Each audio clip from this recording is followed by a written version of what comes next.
विद्यार्थी मित्रांनो, आतापर्यंत आपल्याला बराच सराव झाला आहे.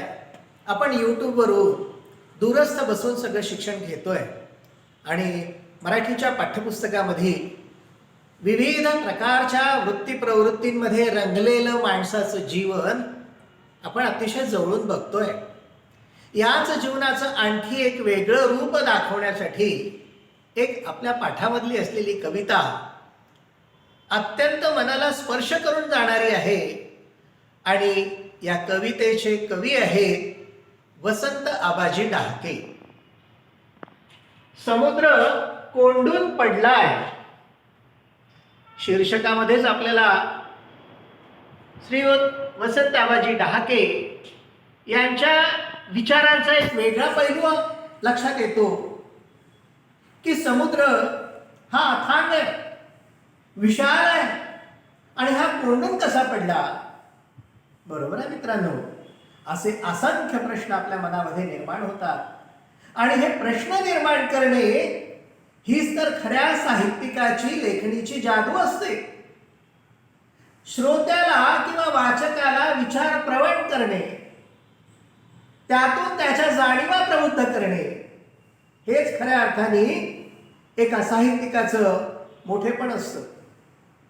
कविवर्य वसंत आबाजी डहाके यांच्याही या कवितेने हे उद्दिष्ट साध्य केलंय.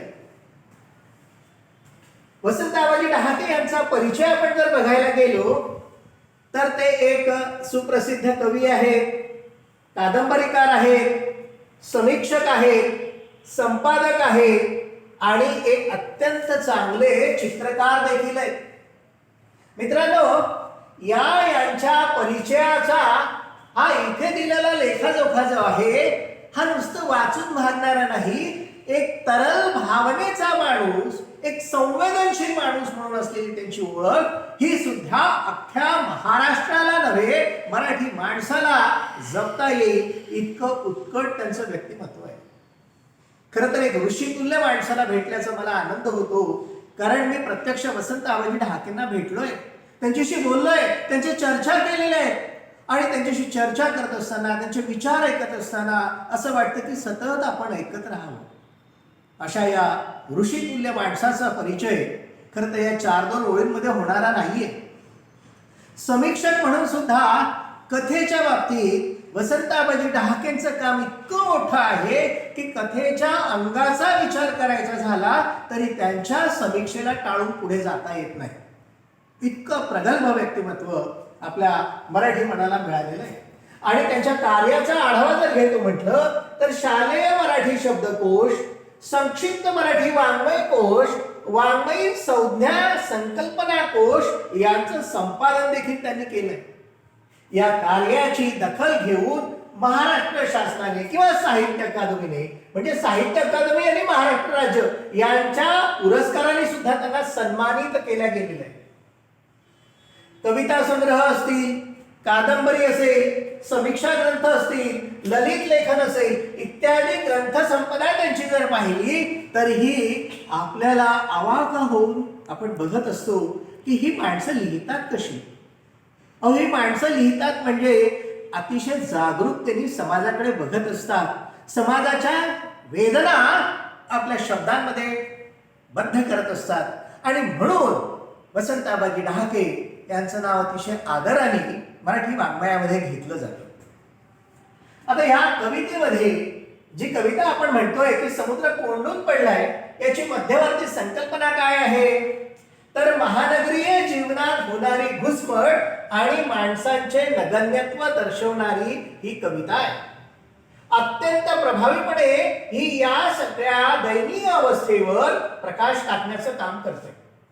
समुद्र हे अफाट जीवनाचं किंवा सर्जनशीलतेचं प्रतीक आहे आणि महानगरीय बडेजावपणात जीवन कसं हरवून गेलेलं आहे, बालपण कसं चिंताग्रस्त झालेलं आहे, बालपण कसं दयनीय झालेलं आहे याचं प्रभावी चित्रण प्रतिभा आणि प्रतिकांमधून वसंत आबाजी डहाके करतात. यांच्या लेखणीचं, यांच्या शब्दाचं सामर्थ्य आपण बघूया. खरं तर मी यांचा परिचय पाठ्यपुस्तकामध्ये वाचण्यापेक्षा तो तुमच्या समोर आहे, तो मी वाचत नाही. पण आपण प्रत्यक्ष कवितेला जर हात घातला तर आपल्याला त्यांचा परिचय अधिक चांगल्या रीतीने कळू शकेल. समुद्र कोंडून पडलाय गगनचुंबी इमारतींच्या गजान आड.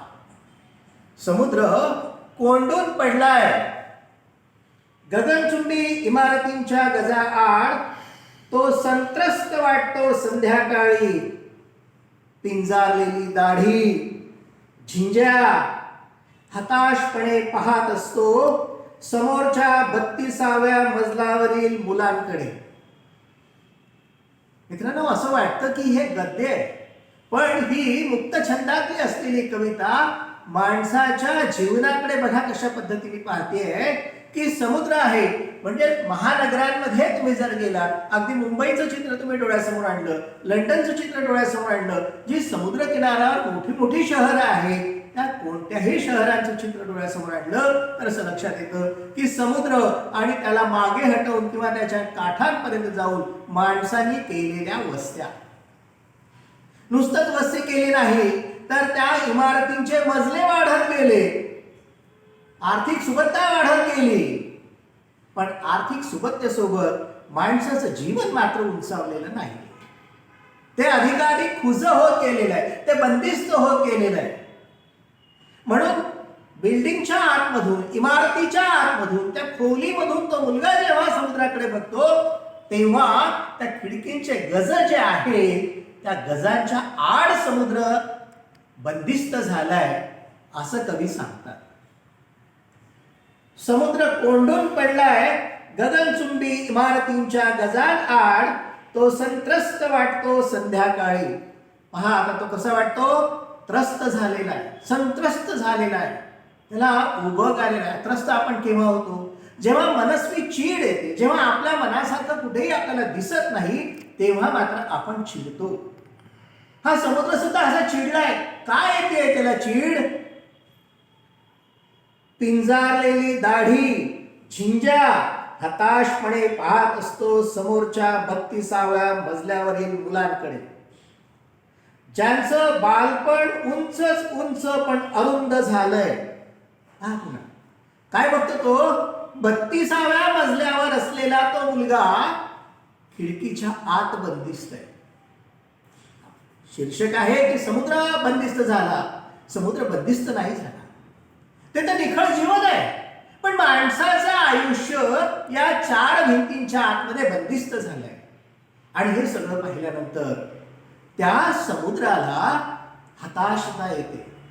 अगदी एखादा वैताग आलेला माणूस आपल्याला कसा दिसतो, तर दाढी वाढलीये, झिंज्या कशा तरी झालेल्या आहे, आणि अशा परिस्थितीमध्ये आपण त्याच्याकडे बघतो तेव्हा त्याचा वैताग आपल्याला लक्षात येतो.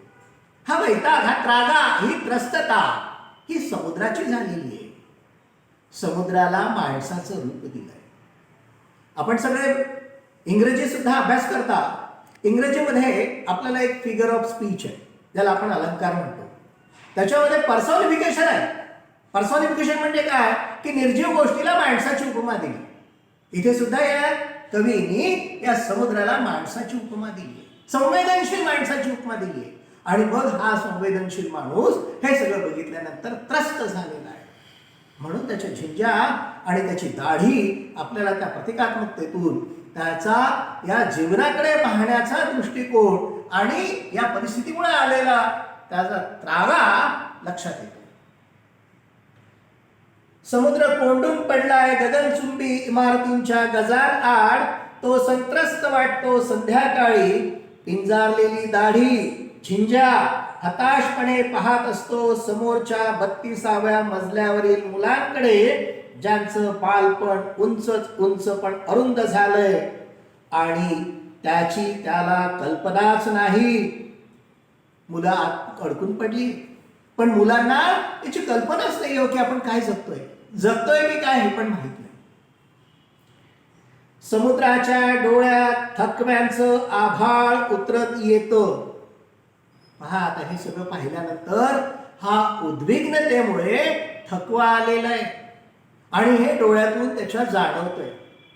समुद्राच्या डोळ्यात थकव्यांचं आभाळ उतरत येतं आणि शिनून तो वळवतो डोळे. इमारतीच्या पलीकडच्या रस्त्यावर थकलेल्या माणसांचे पाय, बसची चाकं. आता इमारतींच्या पलीकडे म्हणजे रस्त्यांवर काय दिसतं? रस्त्यांवर तर नुसतं पाय दिसतात, जे गतिशील आहे, चालतायत फक्त. जी बसची चाकं आहे ती दिसत आहे. आता बसची चाकं असतील किंवा पाय असतील, रस्त्यावर जे असतात ती गतिशीलता दर्शवतात. माणसाचं जीवन गतिशील झालंय, पण माणसांचं निखळ आयुष्य मात्र संपलेलं आहे. हे संपलेलं असल्यामुळं कोणत्या अनामिक गतीच्या भोवती आम्ही फिरतोय आम्हाला ते कळतच नाही, आणि आम्ही फक्त धावतोय. आमचं जीवन एखाद्या घड्याळासारखं झालंय, तो काटा सातत्याने फिरतोय. आमचं जीवन सुद्धा तसं फिरतंय, एका वर्तुळामध्ये, एका केंद्राभोवती आम्ही फिरतोय. पण आमच्या जीवनाला अर्थ काय? तर काहीच नाही. का व्हावं आमचं असं जीवन? आम्ही आधुनिक खूप झालो. आमच्या आधुनिकपणाचा एकंदर जर विचार केला तर आमची कल्पना अत्यंत प्रगत झालेली आहे. आमच्या जीवनाचा स्तर खूप उंचावलाय, पण जीवन मात्र त्यातलं हरवलंय. मित्रांनो, एक गोष्ट लक्षात घ्या, जे महानगरांमध्ये राहतात त्यांना कदाचित कल्पना नसेल, पण आपल्या बहुतांश विद्यार्थ्यांना माहिती असेल की आपण ज्या लहान शहरांमध्ये, ज्या लहान गावांमध्ये राहतो, तिथे माणसांप्रती असलेला ओढा, भावनिक ओलावा, एकोप्याची जाणीव ही अत्यंत प्रगल्भ आहे. महानगरांमध्ये मात्र हे जीवनच दिसत नाही. अगदी 4 भिंतींच्या आतमध्ये त्यांचं जीवन बंदिस्त झालंय. शेजारी कोण राहतो हे देखील त्यांना कळत नसतं, आणि ते जगत असतात, एकत्र कुठेतरी राहत असतात. आई वडील, मुलगा, भाऊ, बहीण यांना पण एकमेकांविषयी कुठे आस्था मात्र तिथे दिसत नाही, कारण सगळेजण आपल्या एका कामाभोवती, एका चक्राभोवती, एका आसाभोवती फिरत असतात, आणि त्याच्यामुळे तिथे जीवन हरवलेलं असतं. हे हरवलेलं जीवन लेखकाला अत्यंत क्लेशदायक वाटतं, आणि या कवीला त्यामुळेच त्याच्या जाणीवा ज्या आहेत त्या अस्वस्थ करून जातात, आणि मग ते शब्दरूपांमधून, या प्रतीकांमधून आपल्याला जाणवतं. समुद्र अस्वस्थ होऊन जातो शहराच्या आयुष्याच्या विचाराने. समुद्र अस्वस्थ होऊन जातो शहरांच्या आयुष्याच्या विचाराने, तेव्हा तो मनातल्या मनातच मुक्त होऊन फिरून सांगतो. शहरातल्या रस्त्यांवरून, वस्त्यांमधून उशिरापर्यंत रात्री तो बसलेला असतो. पहा पुन्हा, महानगरी जीवन, असं म्हणतात की मुंबई मोठं शहर आहे, महानगर आहे, पण ते झोपत नाही. का झोपत नाही? कारण तिथलं जीवन इतकं गतिशील झालंय, आणि त्या गतिशील जीवनामध्ये माणसाला मानसिक शांतता मात्र कुठे दिसत नाही. ही मानसिक शांतता नसल्यामुळे सतत तो गतिशील गतिशील गतिशील, आणि गती कुठे? तर एका निरर्थक केंद्राभोवती तो फिरतोय. त्याचं आयुष्य मात्र तिथे संपलेलं असतं. तेव्हा तो मनातल्या मनातच मुक्त होऊन फिरू लागतो. शहरातल्या रस्त्यांवरून, वस्त्यांमधून उशिरापर्यंत रात्री तो बसलेला असतो. स्टेशनवरल्या बाकावर एकाकी. रेल्वे स्टेशनची बाक असतात किंवा एसटी स्टँडची बाक असते. काय असतं यांचं आयुष्य या बाकांचं? निर्जीवपणे एका ठिकाणी बसलेली असतात. प्रवासी येतात, क्षणभर बसतात, उठून जातात. बाक मात्र आहे तिथेच. त्या बाकाला मात्र काहीही भावना नसतात. माणसाचं आयुष्य असंच झालेलं आहे, निरर्थक बाकांसारखं. म्हणून ते कवीला अस्वस्थ करून उशिरापर्यंत रात्री तो बसलेला असतो. स्टेशनवरल्या बाकावर एकाकी, समोरच्या रुळांवरील रहदारी पहा. हातांवर डोकं ठेवून अर्धमिटल्या डोळ्यांनी त्याला आठवतं त्याचाच शेजारी पाय मुडपून कसबस झोपलेलं एखादं मूल, ज्याचं बालपण स्टेशनवरल्या बाका एवढं, आणि त्याची त्याला कल्पना असावी किंवा नसावी. आणि त्याची त्याला कल्पना असावी किंवा नसावी, समुद्र खिन्न हसतो आणि शिनलेल्या पापण्या मिटून घेतो. त्याला काळजी वाटते साऱ्यांच्याच बालपणाची, वयस्कांच्या शहरातील. शहर कोणाची झाली तर वयस्कांची झाली. बालपण मात्र संपलंय. त्यांना अंगण नाही खेळायला, त्यांना मित्र नाहीत कोणी, त्यांना निसर्ग नाही, त्यांना काहीच नाही. त्यांच्या आयुष्यामध्ये चार भिंतींच्या आतमध्ये. आणि आज तर अशी अवस्था झालेली आहे की त्या चार भिंतींच्या आतमध्ये खिडक्यांच्या बाहेर देखील मुलांना पाहायला वेळ नाहीये, कारण ती मोबाईलवर सगळं काही बघतंय.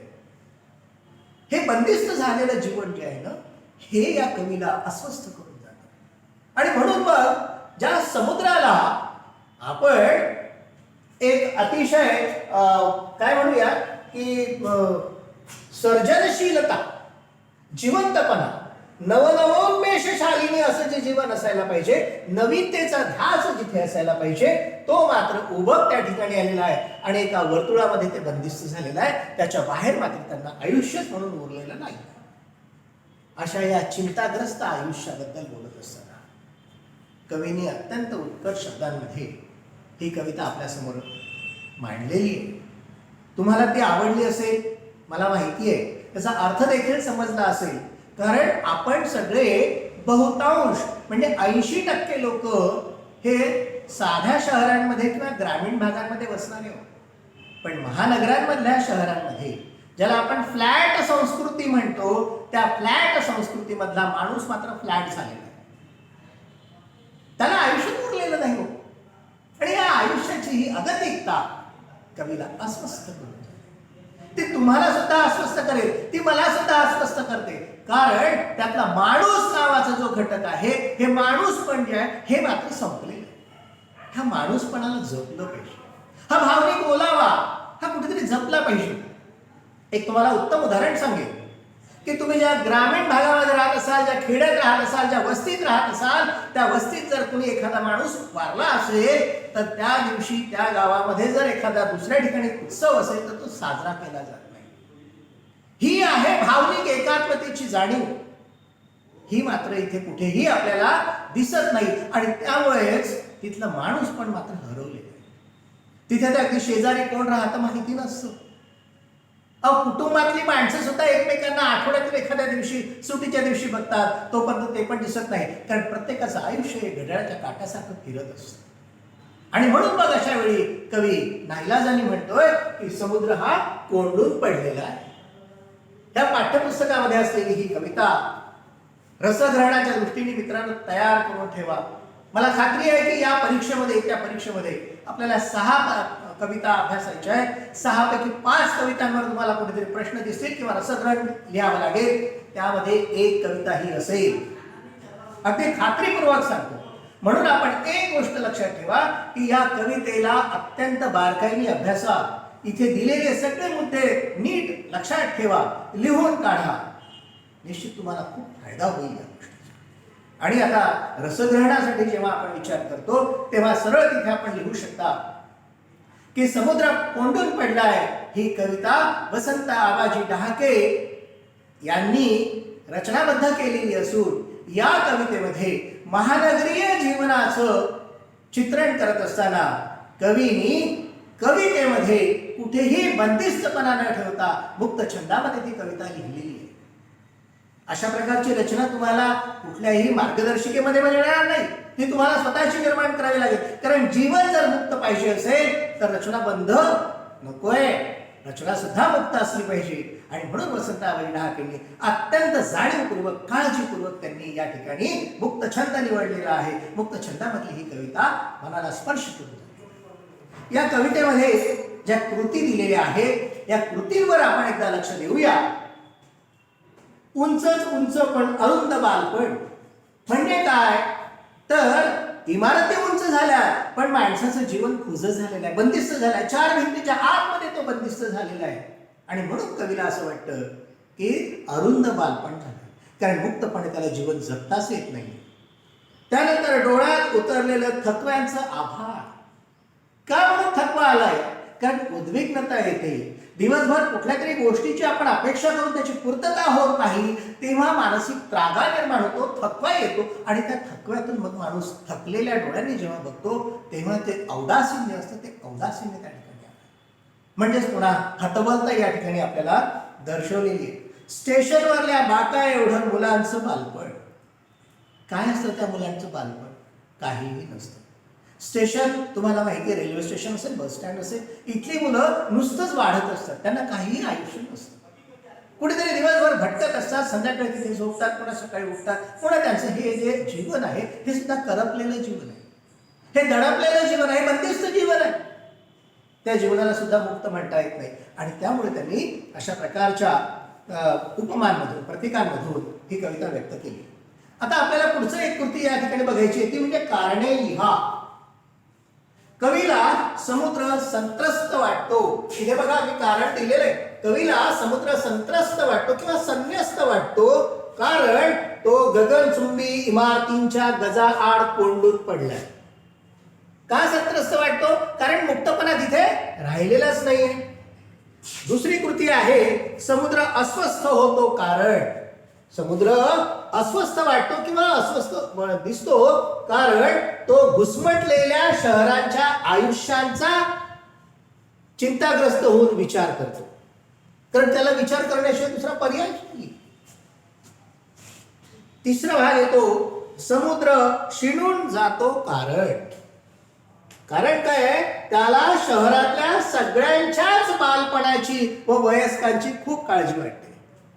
लहान मूल असेल किंवा वयस्कर माणूस असेल, दोन्ही बालका समानच असतात, मुलांसारखेच असतात, दोघांचं आयुष्य सारखं असतं. पण ह्या दोघांच्या आयुष्याला मात्र कुठेही अर्थ नसतो. कारण एक चौकट त्या ठिकाणी, एक चाकोरी त्या ठिकाणी दिलेली आहे, त्याच्या बाहेर त्याला आयुष्य जगताच येत नाही. आणि म्हणून एक खुजेपण आपल्याला या ओळींमधून दिसतो. तिसरी कृती आहे त्यामध्ये, तो तक्ता पूर्ण करायची. कवितेचा विषय काय आहे तर आक्रसून गेलेल्या महानगरीय जीवनाची शोकांतिका हा याचा विषय आहे.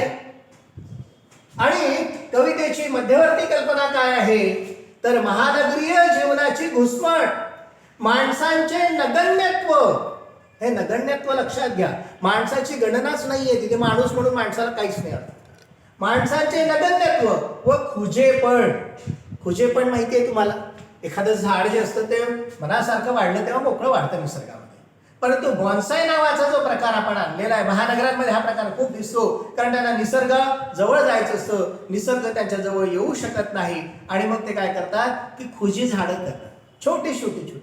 मोठं वडाचं झाड असेल पण छोटं, अगदी विशाल होणारा वटवृक्ष असेल तो आपल्याला एवढ्या स्वरूपात दिसेल. मोठं होणारं लिंबाचं झाड असेल, पिंपळाचं झाड असेल किंवा इतर निसर्गाची झाडं असतील, मोठ्या अजस्र स्वरूपाचे त्यांचे दर्शन जे असतात ते अतिशय छोट्या भांड्यांमध्ये लावलेले असतात.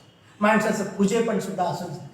म्हणून माणसाचे नगण्यत्व व खुजेपण, बडेजावपणा, हरवलेले बालपण, चिंताग्रस्त व एकाकीपणामुळे झालेली दयनीय अवस्था आणि सर्जनशील जीवनाचे प्रतीक म्हणजे समुद्र, अशा प्रकारची ही मध्यवर्ती कल्पना आहे. आता यामध्ये मनाला भिडणारे जे शब्दसमूह आहेत ते काय आहे तर समुद्राच्या डोळ्यात थकव्यांचे आभाळ उतरले. काय सुंदर शब्दयोग आहे, काय सुंदर रचना आहे. म्हणजे समुद्राला डोळे आहेत आणि ते देखील थकलेले आहेत. थकव्यांचा आभाळच तिथे उतरलेला आहे. आभाळ किती विशाल, पण ते देखील थकलेलं आहे, तिथे त्या डोळ्यामध्ये उतरलंय. आणि मुलांचे बालपण स्टेशनवरल्या बाकाने एवढं झालेलं आहे की ते खुज झालेलं आहे. इथे सुद्धा आपल्याला या सगळ्या गोष्टी अत्यंत प्रामाणिकपणे लेखकाने मांडलेल्या आहेत, कवीने मांडलेल्या आहेत. त्यामुळे आपल्याही मनामध्ये एक अस्वस्थता निर्माण होते, आपल्यालाही त्याविषयी कुठेतरी आतून अस्वस्थ झाल्यासारखं वाटतं. ही अस्वस्थता माणसाला निखळ जगण्यापासून दूर नेते. समुद्र हा निखळ आहे, त्याच्या लाटा ह्या फेसाळलेल्या असतात, तो आपला निखळपणे गरजत असतो. पण हे गर्जना मात्र इथे थांबलेली आहे, संपलेली. आता कवितेमध्ये समुद्राने केलेल्या मानवी क्रिया काय आहेत तर त्या बघा, पिंजारलेली दाढी व झिंजा. एखाद्या माणसाची पिंजारलेली दाढी असू शकते, वाढलेली दाढी आहे कुठेतरी कशी तरी, पिंजारलेल्या झिंजा आहेत म्हणजे केस आहे. तर असा समुद्र इथे झालेला आहे, ही माणसाची क्रिया आहे. मी जे मगाशी तुम्हाला म्हणालो पर्सॉनिफिकेशन ते इथे आपल्याला पाहायला मिळतं. शहरातल्या रस्त्यांवरून व वस्त्यांमधून हिंडणे. समुद्र रस्त्यांवरून हिंडतोय, तुम्हाला माहिती आहे शहरामध्ये म्हणजे मोठ्या शहरांमध्ये, समुद्र किनाऱ्याच्या शहरांमध्ये गावामध्ये पाणी येतं, शहरात पाणी येतं, ते समुद्राचं पाणी. म्हणजे तो फिरायला आला, पण फिरायला येऊनही त्याला जीवन मात्र कुठेच दिसत नाही. शहरातल्या रस्त्यांवरून व वस्त्यांमधून हिंडणे, हातावर डोके ठेवून अर्धमिटल्या डोळ्यांनी पाहणे किंवा खिन्नपणे हसणे. हे खिन्नपणे तुम्ही पुष्कळदा हसता. एखादी गोष्ट आपल्याला पटली नाही म्हणजे आपण म्हणतो हे जे हसणं आहे ना, हे खिन्नपणच आहे. निखळतेने हसत असताना आपण असं हसत नाही, तर निखळतेने हे कसं आहे, निखळ उत्स्फूर्त आहे. पण जेव्हा आपण त्या हसण्यालाही आकर्षून घेतो तेव्हा ते खिन्नपणाचं हसणं असतं. समुद्र असा खिन्नपणे जेव्हा हसतो तेव्हा निश्चितच संवेदनशील मनाला हे सगळं जाणवतं. आणि म्हणून मित्रांनो, ही कविता अत्यंत महत्वाची आहे. परीक्षेच्या दृष्टीने तुम्हाला ती नीट करायचीच आहे. मला खात्री आहे की तुम्ही सुद्धा संवेदनशील आहात, मनाने आतून जिवंत आहात. मनाने जिवंत असणं महत्वाचं आहे. मन प्रत्येकाला आहे, पण मन कुठे आहे माहिती नाही. त्याच्यावरचा माझा एक वेगळा व्हिडिओ आहे, तो तुम्हाला नंतर पाहायला मिळेलच. पण आता तुरतो आपण समुद्र कोंडून पडलाय या वसंताबाजी डहाकेच्या कवितेचा पूर्णपणे आस्वाद घेतला.